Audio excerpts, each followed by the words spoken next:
जय माता दी दोस्तों। आप सभी को चैत्र नवरात्रि की हार्दिक शुभकामनाएं। आप सभी पर मां भवानी जगदम्बा की कृपा सदैव बनी रहे। आज की वीडियो में आप जानेंगे कि नवरात्रि के दिनों में जो लोग भी कलश स्थापना करते हैं या व्रत रखते हैं तो उन्हें कौन कौन सी पूजन सामग्री की आवश्यकता होती है, कौन कौन सी पूजन सामग्री खरीदनी चाहिए।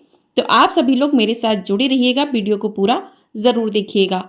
तो आपको बता दें, नवरात्रि की पूजा में कलश स्थापना के लिए या फिर माँ की पूजा के लिए आपको सही सामग्री लिस्ट की आवश्यकता होती है। क्योंकि क्या होता है कि कभी कभी हम कुछ सामग्री भूल जाते हैं, फिर बाद में हमें परेशानियों का सामना करना पड़ता है कि ये सामग्री पूजा में नहीं मिल रही। तो पहले ही आप लिस्ट बनाकर ले जाएं और अपना सारा सामग्री एक साथ खरीद कर लाएं, ताकि आपके पूजा में कोई भी विघ्न ना आए। और पूजा में जो भी सामग्री यूज होती है, प्रयोग की जाती है, उस सामग्री का कुछ ना कुछ उद्देश्य होता है। वो सामग्री किसी न किसी उद्देश्य से माँ को अर्पित की जाती है। तो आइए सबसे पहले जानते हैं माँ के कलश स्थापना के लिए क्या क्या ज़रूरत है। तो सबसे पहले कलश स्थापना के लिए एक कलश की ज़रूरत होगी आपको। तो कलश आप मिट्टी का, तांबे का, पीतल का, चांदी का ले सकते हैं। स्टील का या फिर आप लोहे का प्रयोग ना करें। तो कलश लेना है आपको। उसके साथ ही आपको कलश पर रखने के लिए एक जटा वाला नारियल लेना है। नारियल आप देख कर लें, फटा हुआ, कटा हुआ, फूटा हुआ नारियल ना हो। साथ ही उसमें डालने के लिए आपको चाहिए होगी लौंग, इलायची, हल्दी की गांठ, अक्षत, रोली, हल्दी और सिक्का। ये चीज़ें आपको खरीदनी है। गंगा जल आप मार्केट से ना लें, क्योंकि मिश्रित जल होता है। आपको आसपास कहीं भी मिल जाए वहाँ से आप गंगा जल लें, क्योंकि गंगा जल आपको कलश में डालना है, गंगा जल लेना है। साथ ही आपको मौली लेनी है, जो कि आपको कंठ पर बांधनी है कलश के। उसके बाद आपको आम के पंच पल्लव यानी कि 5 या 7 पत्ते लेने हैं। आम के नहीं मिलते हैं तो आप अशोक के ले सकते हैं। और आपको चावल लेने हैं। तो चावल आप ले लीजिए, आधा किलो लगभग चावल ले लीजिए, क्योंकि पूजा में कई जगह पर चावलों का प्रयोग होगा। सुपारी आपको, अगर आप नवग्रह की स्थापना करते हैं तो आपको 15-20 सुपारी जो है ले लेनी है। तो इस प्रकार से आपकी कलश की सामग्री हो गई है। अब आपको माँ के आसन के लिए तो आपको एक लकड़ी की चौकी लेनी होगी। चौकी पर बिछाने के लिए आपको लाल रंग का आसन चाहिए होगा। आपको माँ दुर्गा के 9 रूपों की प्रतिमा अगर आपके घर में नहीं है तो आप कोई फोटो खरीद कर ला सकते हैं। या फिर आप जो है कोई भी तस्वीर आपके घर में रखी है, कोई भी मूर्ति आपके घर में है, तो वो आपके घर में यदि है तो आप उसी का पूजन कर सकते हैं। आप कोई नया कैलेंडर लाना चाहते हैं माँ के रूप का, माँ दुर्गा का, तो वो कैलेंडर आप ला सकते हैं। और आपको एक आसन लाल रंग का लेना है। तो माँ का प्रतिमा हो गई। उसके साथ ही आपको गणेश जी का पूजन के लिए गणेश जी की प्रतिमा लेनी है। तो आपके घर में ही वो होगी, तो आप वहीं से रख सकते हैं। तो आसन के लिए हो गया।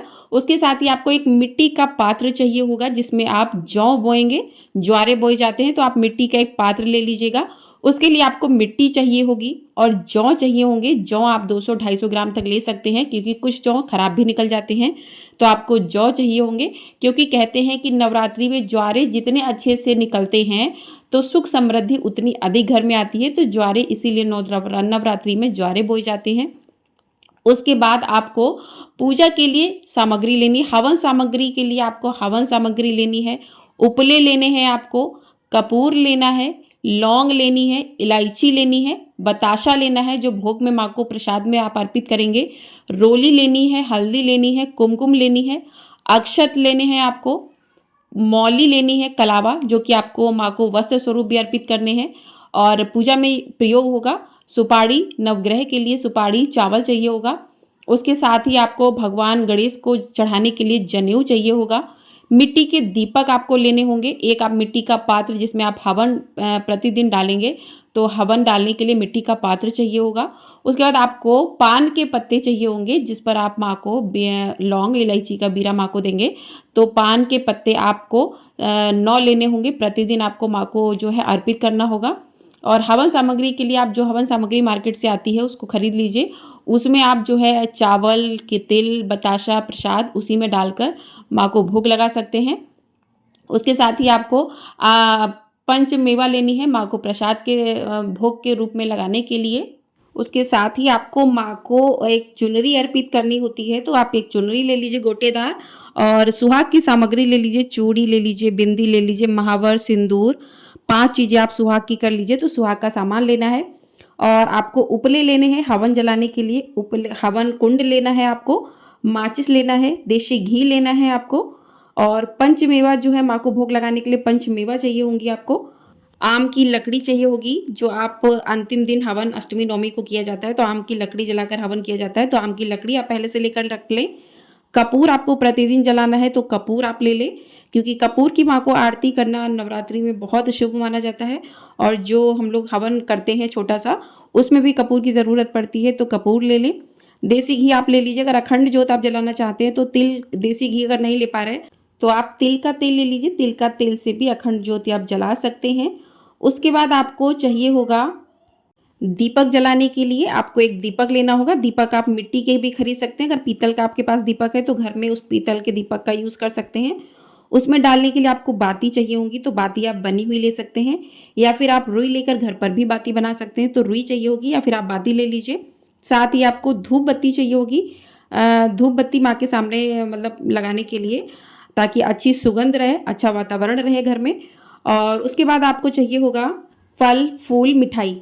तो फल आप ले लीजिए बाजार से, या फिर आपके पास कोई फल है तो उनका माँ को अलग अलग, एक ही फल आपको प्रतिदिन नहीं लगाना है। अगर आपका श्रद्धा नहीं है तो आप लगा भी सकते हैं, लेकिन आप अलग अलग फल माँ को अर्पित करें तो बहुत ही अच्छा शुभ माना जाता है, क्योंकि माँ के 9 रूप हैं, तो माँ को 9 रूपों में अलग अलग भोग लगाया जाता है।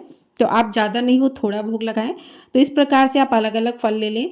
उसके बाद फूल माँ को लाल रंग के अति प्रिय हैं, लेकिन अलग अलग माँ के रूपों को अलग अलग रंग के फूल भी अर्पित किए जाते हैं, तो पुष्पों की माला ले लें, पुष्प ले लें आप। उसके साथ ही मिठाई आप चाहें तो मार्केट से भी ले सकते हैं, आप चाहें तो घर पर भी खोए की मिठाई, नारियल की मिठाई बना सकते हैं। और इस प्रकार से जो है बताशे जरूर ले लें, माँ को बताशे का भोग प्रतिदिन अर्पित करना है, लौंग, इलायची और बताशा। उसके बाद कमल गट्टे हैं, माँ को अर्पित कर सकते हैं, कमल गट्टे। उसके बाद जायफल माँ को अर्पित कर सकते हैं, तो जायफल, कमल गट्टे, ये सब जो होते हैं, बड़ा हवन जब अष्टमी के दिन किया जाता है तो उसमें ये सब चीज़ों की ज़रूरत पड़ती है। और साथ ही आपको इस दिन आप जो है पुस्तक खरीद सकते हैं, तो दुर्गा सप्तशती की पुस्तक आप खरीद सकते हैं, दुर्गा चालीसा की पुस्तक खरीद सकते हैं। तो माँ की जो भी पुस्तकें हैं पढ़ने वाली, तो आप इन पुस्तकों को भी खरीद सकते हैं पढ़ने के लिए, तो आप पुस्तक खरीद लें और प्रतिदिन पुस्तकों का पाठ करें। इन पुस्तकों में जो भी, कुछ लोग दुर्गा चालीसा का पाठ करते हैं, कुछ लोग दुर्गा सप्तशती का पाठ करते हैं, तो पुस्तकें आपको खरीदनी है। उसके बाद आपको लाल झंडा, आप लाल झंडा खरीद सकते हैं, तो लाल झंडा आप खरीद लें। और कहते हैं कि लाल झंडा माँ के जो स्थापना की जाती है वहीं पर माँ के नाम का एक झंडा गड़ा देना चाहिए, बहुत ही ज़्यादा शुभ माना जाता है। तो आप एक झंडी खरीद लें, चाहे आप चाहें तो घर पर भी बना सकते हैं। तो इस प्रकार से ये थी पूजन सामग्री नवरात्रि के दिनों की। तो आशा करती हूँ आपको सभी जानकारी पूजन सामग्री से जुड़ी मिल गई होगी। तो आपको ये वीडियो पसंद आई हो, वीडियो को लाइक कर दीजिएगा, चैनल को सब्सक्राइब कर दीजिएगा। आपको हमारे चैनल पर नवरात्रि के 9 दिनों तक माँ के अलग अलग रूपों की कथाएं, साथ ही दुर्गा सप्तशती का पाठ भी सुनाया जाएगा। तो चैनल को सब्सक्राइब करके ढेर सारा अपना प्यार जरूर दीजिएगा, और कमेंट बॉक्स में जय माता दी अवश्य लिखिएगा। जय माता दी।